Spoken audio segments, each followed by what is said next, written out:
नमस्कार, मैं हूं जासमिन शर्मा और इस वीडियो में हम बात करेंगे छत्तीसगढ़ की। छत्तीसगढ़ के दुर्ग जिले की, जहां पर एक नाराज भक्त ने भगवान से इस कदर अपनी नाराजगी जाहिर की कि वो चोर बन गया। जी हां, छत्तीसगढ़ के दुर्ग जिले की पुलिस ने हाल ही में एक ऐसे शातिर चोर को गिरफ्तार किया है जिसकी करतूतें सुनकर लोग हैरान हैं। आमतौर पर चोरी की वारदातों में चोर आभूषण, नकदी, घरों का सामान या कीमती वस्तुएं चुराते हैं, लेकिन ये चोर एकदम अलग निकला। उसका निशाना सिर्फ और सिर्फ मंदिरों की दान पेटियां थीं।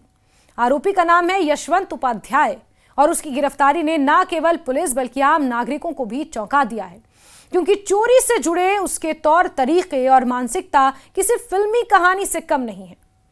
चोरी से पहले करता था भगवान को प्रणाम। जी हां, यशवंत मंदिर में चोरी करने से पहले आम श्रद्धालुओं की तरह प्रवेश करता था।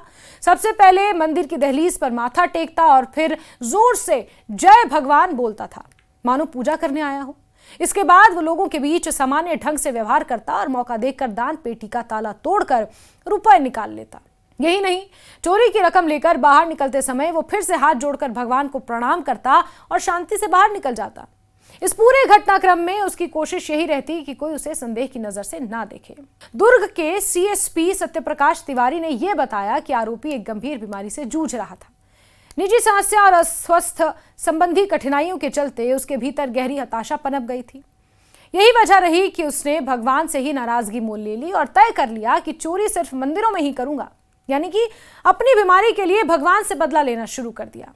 जब पुलिस ने उससे पूछा तो उसने कहा कि भगवान ने मुझे इतनी बड़ी बीमारी क्यों दी। बताया जा रहा है कि वो HIV से ग्रसित है। उसने पुलिस को यह बताया कि भगवान ने आखिर मुझे किस बात की सजा दी है। इसी नाराजगी से उसने मंदिरों को ही निशाना बनाना शुरू कर दिया। यह बाकायदा उसने अपनी स्टेटमेंट में कबूल किया है। विगत दिनों दुर्ग भिलाई के मंदिरों को चोरों द्वारा लगातार निशाना बनाया जा रहा था और लगातार मंदिरों में चोरियां की जा रही थी। उक्त प्रकरण में कई प्रकरण उसमें विभिन्न थानों में मंदिर की चोरी में कायम है। विगत दिनों वैशाली नगर में और सेक्टर 6 थाने में और नेवई थाने में लगातार मंदिरों में चोरियां हुई हैं, जिसमें नेवई थाने में जैन मंदिर में, प्रगति नगर स्थित जैन मंदिर में चोरी हुई थी। उक्त प्रकरण में कुछ CCTV चोर का मिला था।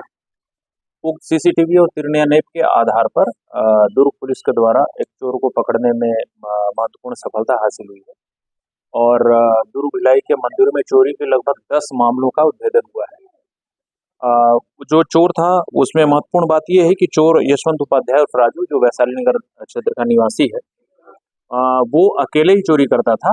2011-12 में मारपीट के एक मामले में यह दुर्ग सेंट्रल जेल में गया था। 3-4 महीने जेल में रहने के बाद वापस आया। उस दौरान इसकी संगत कुछ आपराधिक प्रवृत्ति के व्यक्तियों से जेल में हुई थी।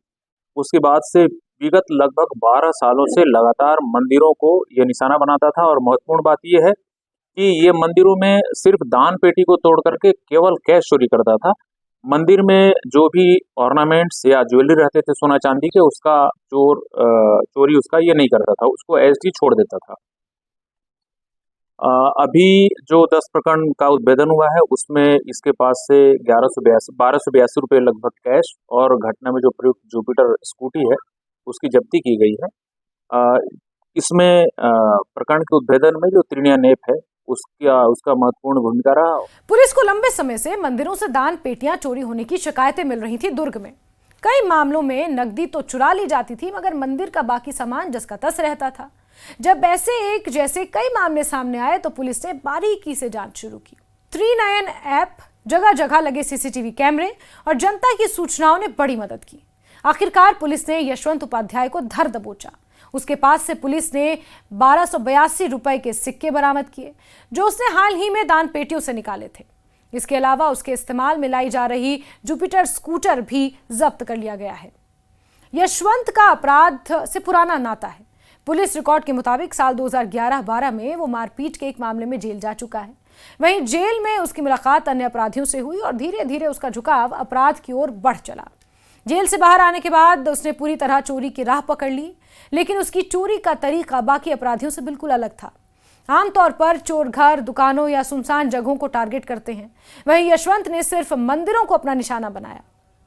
पूरी प्लानिंग यशवंत बेहद चालाकी के साथ वारदात को अंजाम देने में करता था। पहले वो मंदिरों की रेकी करता, यानी सुरक्षा व्यवस्था, सीसीटीवी की स्थिति और आसपास की आवाजाही का जायजा लेता। इसके बाद वो अपने स्कूटर को मंदिर से थोड़ी दूर पर खड़ा करता ताकि कोई शक ना कर पाए। फिर वो कपड़े बदलकर पैदल मंदिर की ओर जाता। मंदिर में घुसने के बाद वो बड़ी चुपचाप तरीके से दान पेटी का ताला तोड़ता, रकम निकालता और बाहर आते समय फिर से कोई और कपड़े पहन लेता और जाते जाते भगवान को प्रणाम भी करता। वारदात को अंजाम देने के बाद वो मुख्य सड़कों से ना जाकर गलियों से होकर निकलता था ताकि सीसीटीवी कैमरों से बचा रहे। यशवंत की यह सावधानी ये दर्शाती है कि वो चोरी की योजना बहुत सोच समझ कर बनाता था और बेहद सतर्कता से उसे अंजाम देता था। जांच पड़ताल में यशवंत ने कबूल किया कि अब तक उसने 10 अलग अलग मंदिरों में चोरी की है।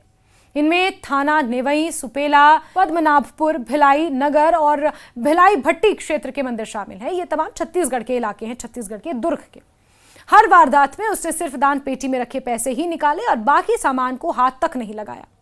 लोगों का आभूषण या अन्य चीजों से उसकी कोई दिलचस्पी नहीं थी, जिससे यह साफ पता चलता है कि उसका निशाना केवल भगवान के नाम पर आई हुई नकदी थी और चोरी करता था भगवान से नाराजगी जाहिर करने के लिए। चोरी की बढ़ती घटनाओं से मंदिर समितियों और श्रद्धालुओं में काफी नाराजगी थी, लेकिन इस पूरे मामले के समाधान के बाद पुलिस ने जनता का आभार जताया। पुलिस अधिकारियों ने कहा कि अच्छी क्वालिटी के कैमरे, जागरूक नागरिक और तकनीकी साधनों की मदद से ही आरोपी को पकड़ा जा सका है। इस गिरफ्तारी से कई पुराने मामलों का भी खुलासा हुआ है और अब श्रद्धालु कुछ हद तक राहत महसूस कर रहे हैं। यह घटना केवल पुलिसिया कार्रवाई भर नहीं है, बल्कि समाज के लिए भी सोचने का विषय है। एक व्यक्ति जो गंभीर बीमारी और जीवन की दिक्कतों से जूझ रहा था, उसने अपनी नाराजगी का इजहार अपराध की राह पर चलकर किया। यह घटना यह भी दिखाती है कि कठिन परिस्थितियों में व्यक्ति का मानसिक संतुलन किस तरह बिगड़ सकता है। यशवंत उपाध्याय ने भगवान से ही अपने सवालों का जवाब मांगा, लेकिन जब उसे संतोष ना मिला तो उसने अपने गुस्से का इजहार मंदिरों को ही चोट पहुंचाकर किया। मंदिर जिनकी दान पेटियां गरीबों, भूखों और जरूरतमंदों की मदद के लिए होती हैं, वहीं उसकी नाराजगी का शिकार बने। चोरी की रकम बहुत बड़ी नहीं थी, लेकिन इसका प्रतीकात्मक महत्व कहीं ज्यादा बड़ा था। यशवंत उपाध्याय की कहानी अपराध की दुनिया का एक अलग और चौंकाने वाला सच उजागर करती है। एक ऐसा चोर जो अपने भगवान को ही अपना निशाना बनाता था, वो इसलिए क्योंकि उसको नाराजगी थी कि भगवान ने आखिर उसे इतनी बड़ी बीमारी क्यों दी। बहरहाल अब देखना होगा कि न्याय की प्रक्रिया में आगे उसे क्या सजा मिलती है और क्या समाज उसके इस अपराध से कोई गहरा सबक ले पाता है।